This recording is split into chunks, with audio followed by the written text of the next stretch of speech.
Untuk mengetahui seperti apa perkembangan penyelidikan oleh pihak kepolisian, kita telah terhubung dengan AKBP Wisnu Wardana, Kapolres Probolinggo. Selamat malam Pak Wisnu. Selamat malam Mbak Vera. Ya, Pak Wisnu, hingga saat ini berapa orang terduga pelaku yang sudah diamankan dan siapa saja mereka ini? Baik, terima kasih Mbak. Jadi sampai saat ini dari Polres Probolinggo telah mengamankan 6 orang yang diduga terlibat dalam kebakaran lahan di kawasan Taman Nasional Bromo. Kemudian dari hasil pemeriksaan, 1 orang sudah kami tetapkan sebagai tersangka dengan inisial AWEW, di mana dia peranannya adalah sebagai manajer atau selaku pemilik dari freelance wedding organizer. Kemudian terhadap 5 orang lagi sedang kami kembangkan untuk pemeriksaannya, dan sementara status dari 5 orang itu masih sebagai saksi. Apakah inisiatif untuk menyalakan flare itu juga dari sang tersangka ini? Ya, jadi perlu kami sampaikan bahwa kejadian ini berawal dari kegiatan prewedding, di mana dalam prosesi prewedding itu ada menggunakan 5 flare. Jadi 4 flare sudah digunakan, untuk 1 flare lagi itu ternyata tidak bisa digunakan, tiba-tiba meletup. Karena letupan itulah maka terjadi kebakaran. Baik, itu Sehingga kronologi yang disampaikan begitu ya? ya, jadi ini merupakan tanggung jawab dari pemilik atau manajer dari wedding organizer.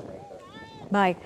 Kemudian apakah terduga pelaku itu sempat melapor kepada petugas setempat bahwa ada titik api baru akibat ulah mereka ini? Dari awal mereka, khususnya dari pihak wedding organizer, berdasarkan hasil pemeriksaan, tidak memiliki surat izin masuk kawasan konservasi. Kami sudah melakukan klarifikasi kepada yang bersangkutan dan dari pihak TNBTS ternyata tidak ada surat izin masuk ke kawasan konservasi yang dikeluarkan oleh TNBTS kepada mereka. Kemudian dengan sudah adanya 1 orang tersangka, apa pasal yang disangkakan kepada tersangka ini? Untuk pasal yang dikenakan kepada yang bersangkutan, tersangka kami kenakan pasal 50, kemudian pasal 78 Undang-Undang Kehutanan, yang dirubah sebagaimana dalam Perpu nomor 2 tahun 2002 tentang Cipta Kerja, dan atau pasal 188 KUHP. Dengan ancaman hukuman paling lama 5 tahun dan denda 1,5 miliar. Baik, terakhir Pak Wisnu, himbauan kepada masyarakat agar kejadian serupa tidak terulang kembali khususnya pada wisatawan.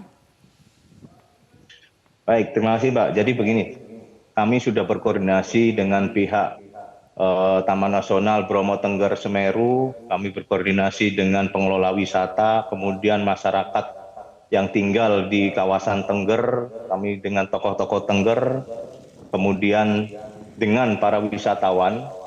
Kami memberikan himbauan kepada semua pihak agar selalu memelihara kelestarian dan keamanan dari kawasan Taman Nasional Bromo. Mengingat ini merupakan aset nasional dan kebakaran hutan merupakan atensi dari Bapak Presiden. Jadi kita dari Polres Probolinggo dalam menangani kebakaran hutan dan lahan ini serius dan fokus untuk menyelesaikan penanganannya. Baik, kita harapkan semoga kejadian serupa tidak terulang kembali dan menjadi warning bagi kita semua begitu ya.